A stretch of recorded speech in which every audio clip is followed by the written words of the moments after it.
anos são registrados 10 milhões de casos de trombose venosa no mundo. Já no Brasil, a Sociedade Brasileira de Angiologia e de Cirurgia Vascular aponta que mais de 489 mil brasileiros foram internados para o tratamento de tromboses venosas entre janeiro de 2012 e agosto de 2023.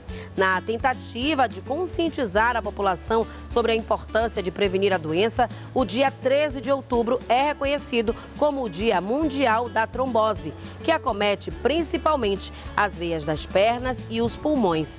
Uma das principais causas, inclusive, de morte súbita nos hospitais. Mas você sabe o que é que causa a trombose? Será que é possível prevenir? É justamente para entender melhor sobre o assunto que eu vim até aqui hoje, no Hospital Roberto Santos, conversar com um especialista no assunto. Pronto, a gente está aqui agora com o doutor Alexandro Santos, ele que é angiologista, cirurgião vascular. Doutor, seja muito bem-vindo ao nosso Fala Doutor. E, primeiramente, eu queria que você explicasse para o nosso público efetivamente o que é a trombose.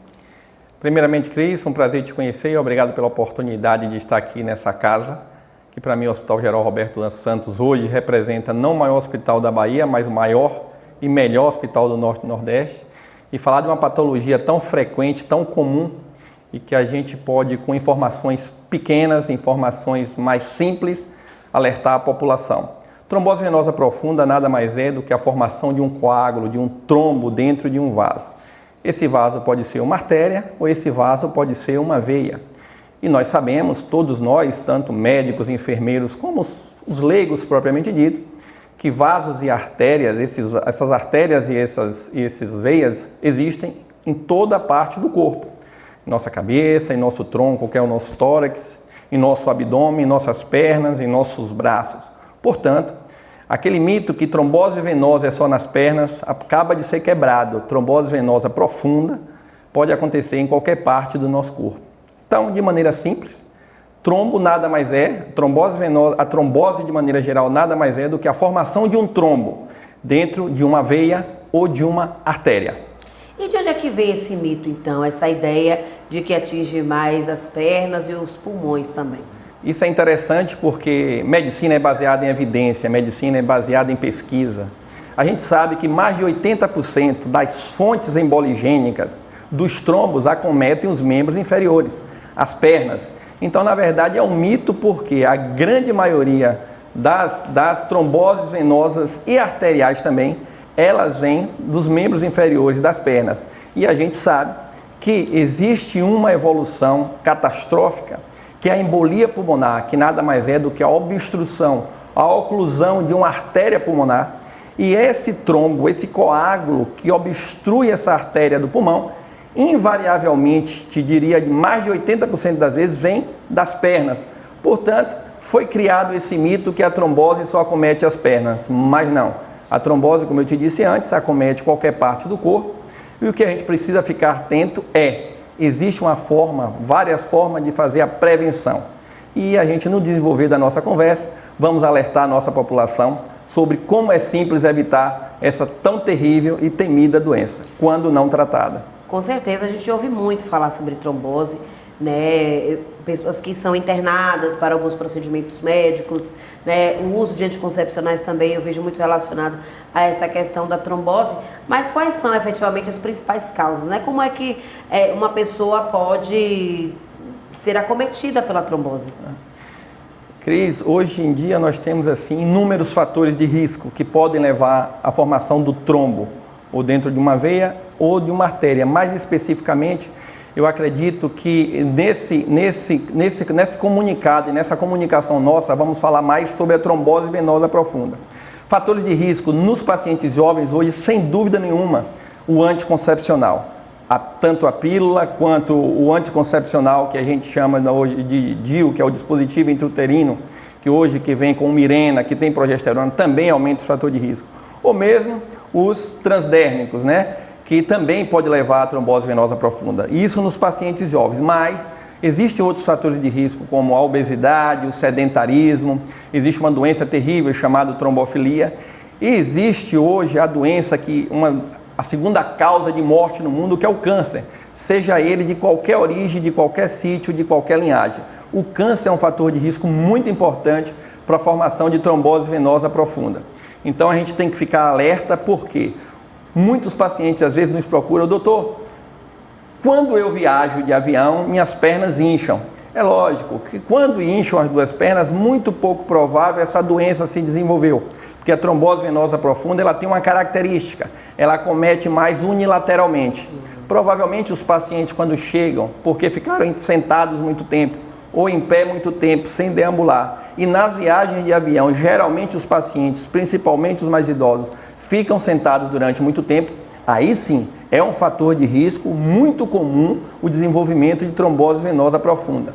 E como eu te disse antes, são medidas simples que fazem com que esses pacientes não sejam acometidos dessa terrível doença que é a trombose venosa profunda. Vamos falar primeiro das causas, depois a gente vai falando dessas medidas simples de prevenção e também de combate, né, à trombose. Mas, por exemplo, o senhor falou sobre pessoas que passam muito tempo nos voos, né? Mas quem trabalha, tem uma rotina de trabalho também sentado, né? De uma forma, que tem um trabalho que não seja manual, braçal, que não seja se movimentando, também pode ter risco de desenvolver a trombose? Não tenha dúvida, a gente costuma dizer que os pacientes nossos que têm um trabalho mais, eu diria para você, mais burocrático, que exige que fique sentado na frente de uma tela de computador e que passa mais de 2 horas sentado, que não tem hábitos de vida, de atividade física, que usam anticoncepcional, esses pacientes têm um risco maior de desenvolver trombose sim.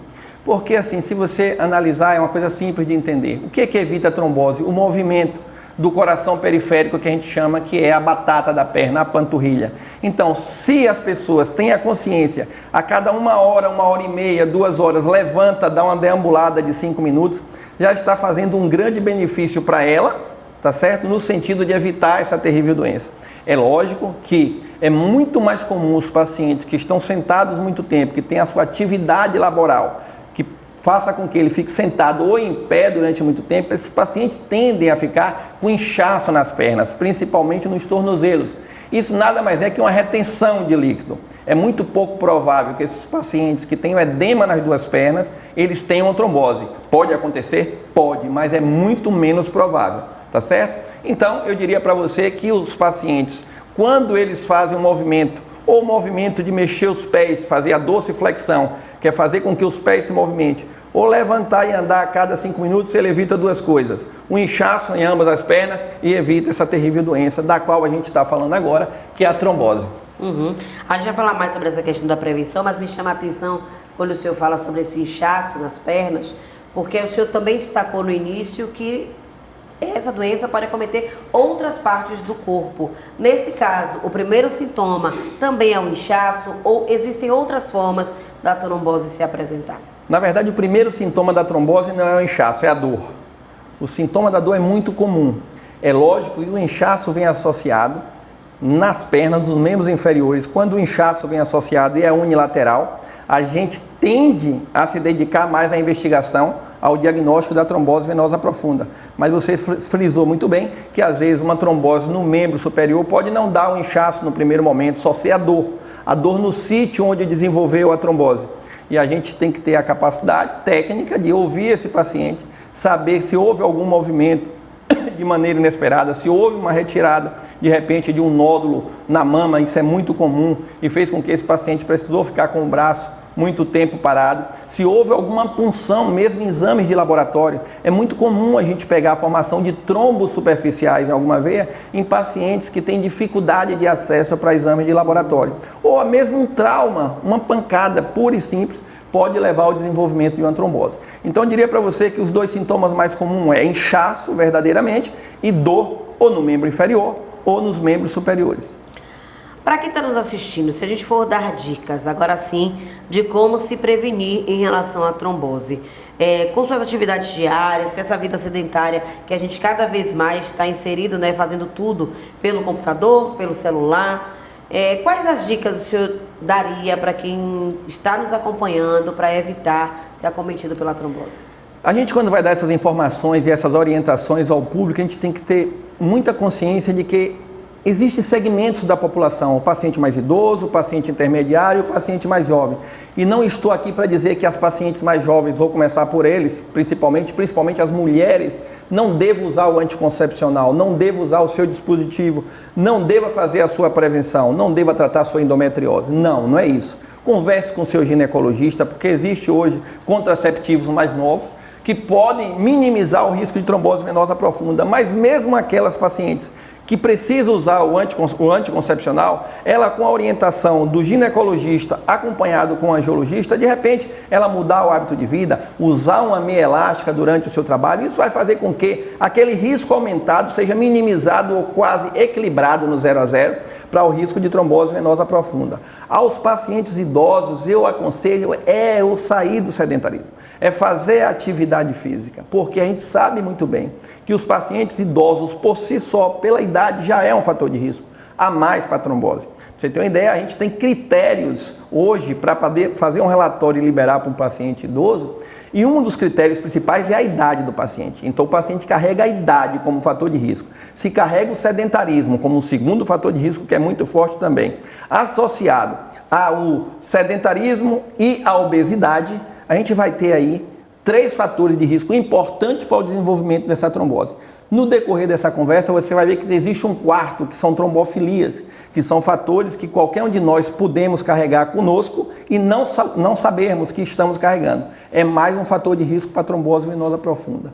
Mas, de maneira geral, a atividade física, uma alimentação balanceada, não é deixar de comer, é uma alimentação balanceada. A atividade física, com uma orientação do profissional, no caso do idoso, a orientação do geriatra, do seu cardiologista, tenha certeza absoluta que esse risco é bastante minimizado. E a gente sabe que em época de pós-Covid existia um aumento muito significativo do número de trombose venosa profunda. E não estou aqui para falar de vacina, ao contrário, deve-se vacinar sim. A nossa medicina, a medicina que nós aprendemos é uma medicina baseada em evidência, em pesquisas, e está comprovado que foi a vacina que evitou que mais mortes viessem a acontecer nesse mundo durante a Covid. Não é isso que eu estou falando, mas a gente sabe hoje que o que matou o paciente na Covid foram microtromboses pulmonares, inflamação e microtromboses pulmonares. Fez com que o paciente perdesse a sua capacidade respiratória. Portanto, a gente sabe muito bem que essa limitação funcional pós-Covid, o paciente, pelo fato de durante a pandemia ter ficado em casa muito tempo parado, associado a alguns que tiveram Covid e consequências respiratórias, fez com que esse paciente ficasse mais limitado ainda. Então, provavelmente, por tudo isso, existiu um maior número de pacientes que procuram a gente no nosso consultório com trombose venosa profunda, principalmente a trombose venosa profunda. Então, de maneira geral, minha amiga Cris, a atividade física é de fundamental importância. E estou aqui para te dizer, não só evitar trombose, evitar qualquer tipo de doença. O melhor antídoto que nós temos é barato. Temos em qualquer lugar, até em nossa casa, caminhar, ir e voltar, faz com que a gente evite muitas doenças hoje que acometem principalmente essa população moderna que cada vez mais se dedica ao celular e ao computador. Então, só ressaltando, né, esses casos que a gente viu muito nesse período, né, pós-Covid, muita gente associando as vacinas à trombose, não tem nada a ver, né? Absolutamente, a gente sabe muito bem que assim, todas as indústrias que fabricaram a vacina, teve uma que foi a AstraZeneca, acho que foi a indústria da Inglaterra, eles fizeram a pesquisa, perceberam que houve um aumento pequeno, mas houve um aumento em relação à população geral, mas eu acredito, eu salvo engano, que a da AstraZeneca, eu tomei a AstraZeneca, por exemplo, mas isso a gente tem que entender o seguinte, a gente costuma pegar muito pelo intuitivo. Eu conheço fulano que tomou a vacina e teve trombose, mas você não conhece milhões de ciclanos que tomou a vacina e não tiveram trombose. Então, provavelmente, o fulano que teve trombose depois que tomou a vacina, ou fulano que teve trombose depois da Covid, esse fulano teria trombose se não fosse a Covid. Então, a gente tem que tirar esses mitos e acreditar naquilo que verdadeiramente salva do ponto de vista médico, que é a ciência, que é a medicina baseada em evidência, Cris. Outro mito da medicina é falar que manga e leite vai causar mal e essa pessoa pode até mesmo morrer por conta disso. Não há qualquer plausibilidade para isso, não há qualquer evidência científica que a mistura de manga com leite vai fazer uma pessoa ter um quadro de diarreia, né, vai fazer passar mal ou até mesmo óbito por conta disso. Então, é outro mito da medicina.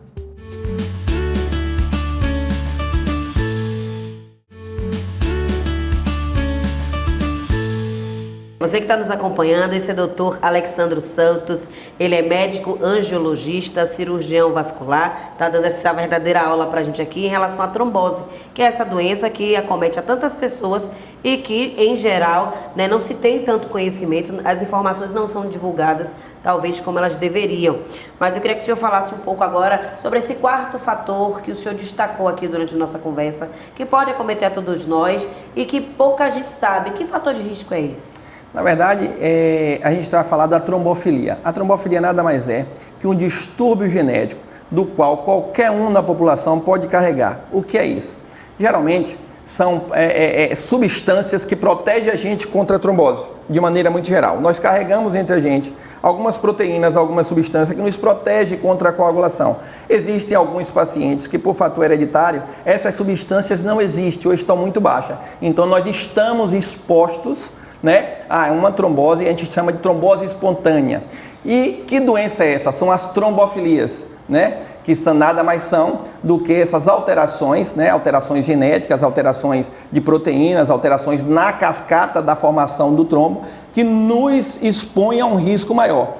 Esses pacientes geralmente têm uma característica. Qual é a característica? Eles não têm fator que desencadeou a trombose. Por exemplo, é um paciente que faz atividade física, é um paciente que é magro, é um paciente que não faz uso de contraceptivo, é um paciente que não passou por cirurgia recente, não é um paciente idoso, não é um paciente que teve câncer e teve uma trombose espontânea. Quando esses pacientes nos procuram, o alerta tem que ser ligado. Eu vou investigar as causas mais comuns? Com certeza, vou bater esse papo com o meu paciente, mas vou investigar através de exames de laboratório se esses pacientes não têm trombofilia. E aí, quando a gente descobre que esses pacientes têm essa doença, que é esse quarto fator, esses pacientes fogem um pouquinho da forma de tratamento dessa doença. E te digo mais, a gente, além de investigar esse paciente, a gente vai investigar a família desse paciente. Porque ele já está com a doença, a gente vai tratá-lo, mas a família dele não tem ainda, a gente vai evitar, tá certo? Porque a gente sabe, no início da nossa conversa, como eu te disse, que a trombose venosa profunda, quando evolui para a embolia pulmonar, a gente diria que é a consequência mais catastrófica, que muitas vezes em sua casa o paciente tem morte súbita.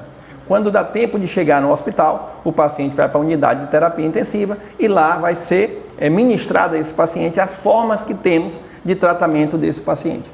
Então, a gente tem que estar atento, porque é um leque de fatores de risco que a gente tem que estar atento. Lógico que a gente, com a experiência, são 21 anos de cirurgia vascular, a gente consegue direcionar os nossos pacientes de maneira muito simples, de maneira muito compreensível, que é importante que a gente diga isso, né? Não só para o paciente, como para seus acompanhantes. Vamos falar um pouquinho sobre a trombose arterial. É verdade que pode atingir o coração e ter outros tipos de consequências? Fala um pouco sobre isso. A arterial também é a formação de um trombo, mas geralmente são sítios diferentes que acomete a trombose venosa profunda.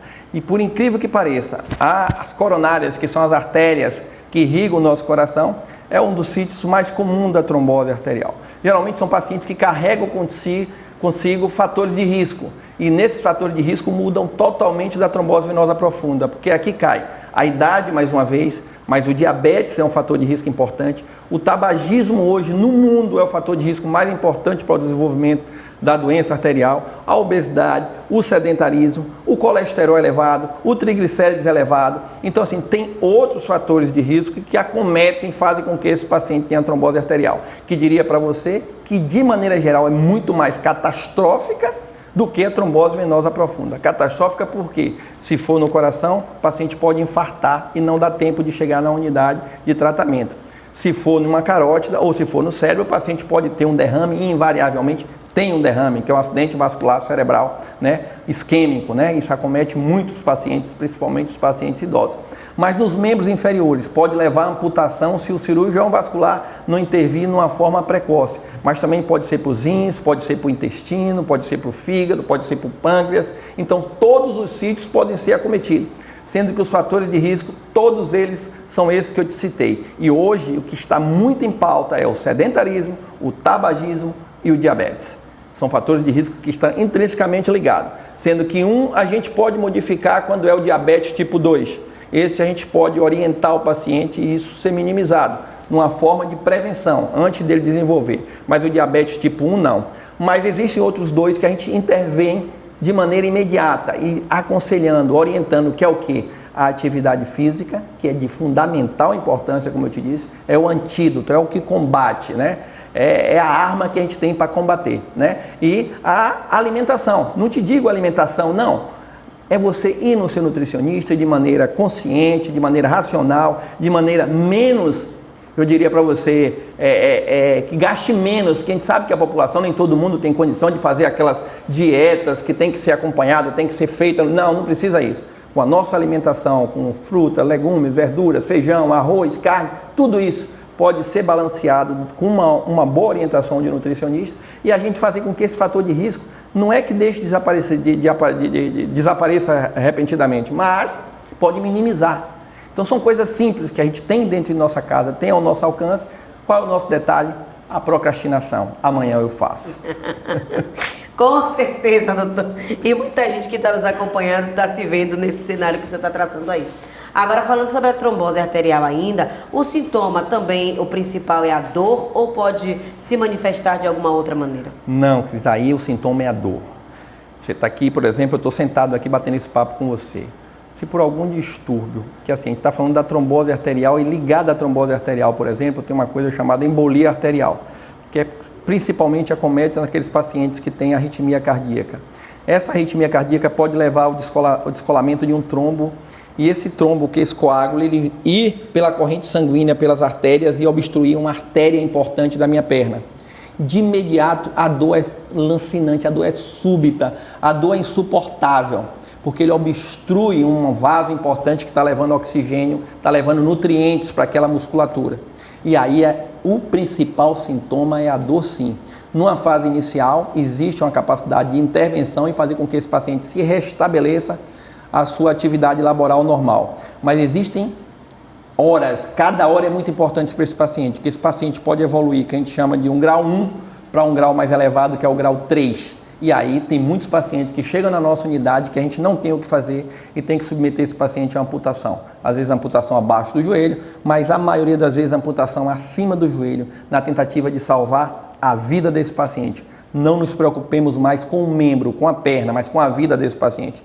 Porém, a grande maioria que chega aqui no nosso serviço hoje, das tromboses arteriais, com o serviço de hemodinâmica funcionando 24 horas por dia, com o serviço de suporte da cirurgia vascular que nós temos, invariavelmente esse paciente é tratado, conduzido, orientado e restabelecido à sua vida normal, com orientações, lógico, para que os fatores de risco sejam minimizados ou, quem sabe, zerados na vida desse paciente. Muito bem, importante o senhor fazer esse alerta, né, em relação à importância de cada minuto, né, em relação à trombose arterial. Mas vamos falar sobre os tratamentos, né, como é que eles acontecem atualmente? A gente já viu que são várias fases, né, várias etapas, várias possibilidades de trombose, né, a depender do membro, enfim, mas fale um pouco sobre os principais tratamentos que temos atualmente. Esse bate-papo até agora a gente vai encarar assim, como uma prevenção. A gente deu alerta para a prevenção. Mas digamos que não tem jeito. Chegou o paciente com a trombose venosa profunda. O tratamento que nós temos hoje é o anticoagulante, que é um medicamento que a gente usa para evitar que aquele trombo que se formou ali, ele não aumente. Esse anticoagulante que a gente usa hoje, com a evolução da medicina, porque a gente faz esse tratamento via oral em domicílio, sem precisar estar fazendo exame de sangue para controle, porque há 9, 10 anos atrás, a gente tinha que internar esse paciente, entrar com uma medicação muito comum e muito conhecida chamada heparina, associado a isso dar um remédiozinho. Enquanto esse remédiozinho oral ia fazendo efeito, a heparina estava protegendo. A partir do momento que o remédiozinho oral fez o efeito, a gente suspendia a heparina e controlava a coagulação desse paciente e liberava para casa com segurança. Hoje em dia não precisa isso. Então o tratamento da trombose venosa profunda da veia é o anticoagulante. Associado a isso, as pesquisas dos fatores de risco e depois de 48 horas o uso de uma meia elástica. A gente vai fazer com que esse paciente, se tiver alguma sequela, vai ser um inchaço na perna, mas que a gente também vai controlar em consultório.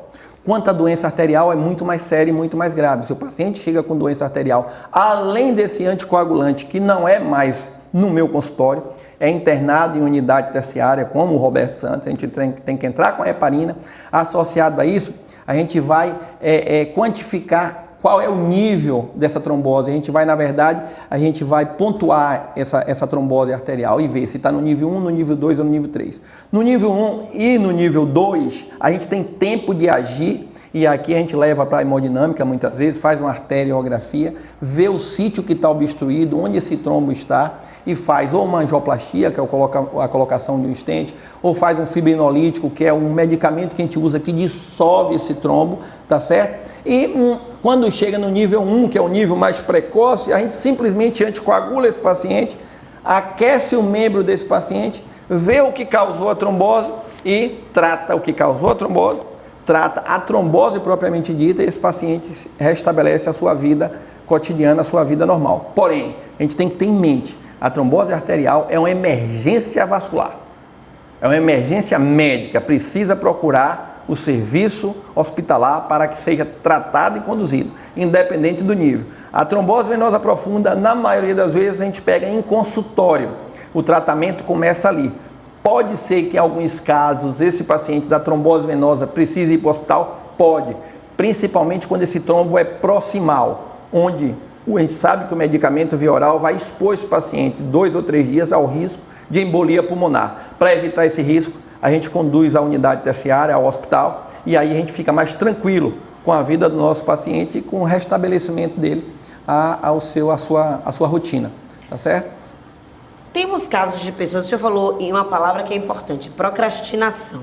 E há pessoas que têm uma certa resistência em buscar atendimento médico, diante de qualquer sintoma, né? Se tem algum inchaço, se tem alguma dor, não, isso aqui amanhã tá de boa, toma aquele remedinho contra a dor e amanhã tá tudo certo. O que é que o senhor diria para essas pessoas? Qual é o risco que elas estão fazendo ao ter esse tipo de comportamento? Aqui a gente fala em relação à trombose especificamente, mas aí também cabe essa orientação e essa atenção em relação a qualquer outra... Interessante essa pergunta sua, vou lhe falar por quê. 95% dos meus pacientes de consultório privado, eles vão nos procurar com uma queixa, dor nas pernas. Então eu diria para vocês de maneira geral, se você tem dor nas pernas, é importante que nos procure o angiologista. Na maioria das vezes, com certeza não vai ser trombose, mas na minoria vai ser trombose. E sendo trombose, está medicado. Então aquele negócio de peca por excesso, não peca por negligência. Pecar por negligência significa, às vezes, perder a vida, é a verdade. Ou, no mínimo, limitar a sua qualidade de vida, se você peca por negligência. Mas se você peca por excesso, absolutamente, você vai, sei lá, vai passar por um angiologista, cirurgião vascular, ele vai fazer a sua anamnese, que é a sua história, ouvir você, fazer um exame que é o Doppler que a gente faz, e restabelecer você, ou ele encaminhar a um reumatologista, a um ortopedista, tá certo? Então, é muito melhor que você procure. Então, de maneira geral, você tem dor nos membros inferiores, procure ser um angiologista. A partir daí, a gente vai encaminhar. E exatamente nesse ponto que você disse. Por que as pessoas negligenciam? Porque as pessoas acham que é um problema ortopédico. Recentemente, boba, né? Tem 2 anos, um amigo meu, advogado, de nome aqui na cidade, amigo, me ligou no consultório sexta-feira. Ele me ligou sexta-feira por telefone. Alexandre, você está onde? Eu falei, estou em casa. Eu queria ir no seu consultório.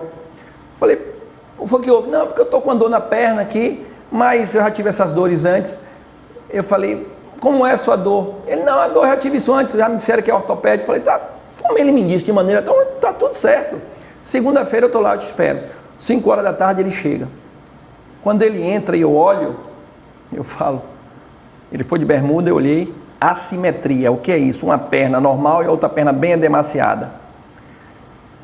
A gente que é cirurgião vascular, a gente já tem essa perspicácia de entender o que é que a gente vai encontrar. Coloco ele na maca, só em pegar na coxa eu falei, é grave. Pensei comigo, não disse nada para ele. Passo duplo. Ele estava com a trombose, a gente chama de veia ilíaca proximal. Esse amigo meu, ele não morreu em casa com embolia pulmonar, porque a gente sabe que mesmo nos casos de trombose grave proximal, apenas de 15 a 20% faz embolia pulmonar. Ele ficou nos 80% que não faz. E esse paciente com trombose venosa, ele caiu exatamente naquela estatística. Eu preciso conduzi-lo para o hospital. Aí encaminhei ele para o Hospital da Bahia, liguei para o amigo meu fez a retirada do trombo, anticoagulou, restabeleceu ele para casa com o uso de meia elástica. Portanto, nesse bate-papo nosso que fica uma coisa clara, peque por excesso na tua saúde. Agora, no excesso de procurar qualidade de vida, procurar se conscientizar de que você sabe mais, o médico sabe mais do que você, assim como o advogado sabe mais do que eu, assim como você que é publicitário sabe mais. Então, assim, cada um no teu quadrado, né? Aquela famosa frase. Então, procure um angiologista para que você fique tranquila. Principalmente os pacientes, como eu já te disse, os pacientes jovens que usam anticoncepcional, que têm história de câncer na família, ou ele tem história de câncer, os pacientes que estão acima do peso, os pacientes sedentários, os pacientes que vão fazer viagens de avião prolongadas. Nos procure para que você faça a tua programação, independente de lazer ou da tua atividade laboral, de maneira mais tranquila. Perfeito. Só para a gente, antes de encerrar, queria que o senhor desse assim dicas. Quem tem vida sedentária, que trabalha sentado, vai passar muito tempo dentro do avião, ou etc, etc. Movimentos simples que possam ser feitos ali, mesmo sentado, ou enfim, além dessa caminhada que o senhor falou, né, a cada 2 horas levantar para fazer um movimento, mas tem aqueles movimentos que a gente pode fazer sozinho, rapidinho ali, para dar uma diminuída nessa possibilidade? Claro, perfeito, você vê que tudo é muito simples. O movimento de dorsiflexão, o que é isso? É pegar o pé e fazer isso. Ó. E tem umas secretárias que trabalham já com tem um saltozinho, um degrauzinho que ele coloca, ó, isso aqui, ó. Isso aqui é o melhor mecanismo, porque você está ativando uma coisa que a gente chama de coração periférico, que é a nossa panturrilha. Isso é um fator importante. E o outro não tem jeito, Cris. Tá no nosso alcance, eu vou citar novamente que é importante, que é a atividade física. E quando eu falo de atividade física para você, não estou falando de musculação, não estou falando de crossfit, não estou falando nada disso. Estou falando de caminhada, bicicleta, natação, alguma coisa que pode ser feita. Agora, eu deixei por último para te dizer, existe um mecanismo que é um mecanismo terapêutico, é um mecanismo profilático, ou seja, trata e ao mesmo tempo previne, que é a meia elástica que a gente usa muito em nosso consultório. Ou seja, é um dispositivo que você não é remédio, portanto você não tem risco, por exemplo, de fazer uma gastrite, não vai estar toda hora gastando dinheiro, que a medicação geralmente é uma medicação cara, mas a meia elástica hoje é o dispositivo que a gente tem que mais nos ajuda, mais nos auxilia, tanto no paciente que a gente quer fazer a prevenção, principalmente esses pacientes que trabalham muito tempo sentado, esses pacientes usando meia elástica, se eles esquecerem de fazer o movimento, não vai ter problema, mas também os pacientes, por exemplo, com varizes nas pernas, que varizes é um fator de risco pequeno, mas existe um paciente que tem varizes calibrosas nas pernas, que tem insuficiência de uma veia que a gente chama de veia safena, tem um risco um pouquinho mais aumentado para a trombose do que a população geral. Mas usando essa meia, esse risco vai a zero, minimiza muito. Então são medidas simples que a gente tem para poder fazer essa orientação. Não tem nada aqui, não tem nada do outro mundo. Só que você está fazendo o seguinte, você está evitando uma das causas de morte evitável, a maior causa de morte evitável no mundo em pacientes internados, embolia pulmonar secundária à trombose venosa profunda. O que é que eu estou lhe dizendo? Com uma boa profilaxia, uma boa prevenção, tanto nos pacientes extra-hospitalar quanto nos pacientes internados, você evita uma patologia catastrófica que é a embolia pulmonar, que muitas vezes pode levar à morte súbita. Perfeito. Doutor, muito obrigada por essa conversa. A gente vai deixar também registrado aqui que esse programa fica nas nossas redes sociais, no nosso YouTube, e qualquer pessoa pode acessar a qualquer momento. Compartilhe também com seus próximos familiares para que se previnam em relação à trombose. Muito obrigada. Muito obrigado a você pela oportunidade. Até a próxima. Até a próxima. Tchau, tchau. Tchau.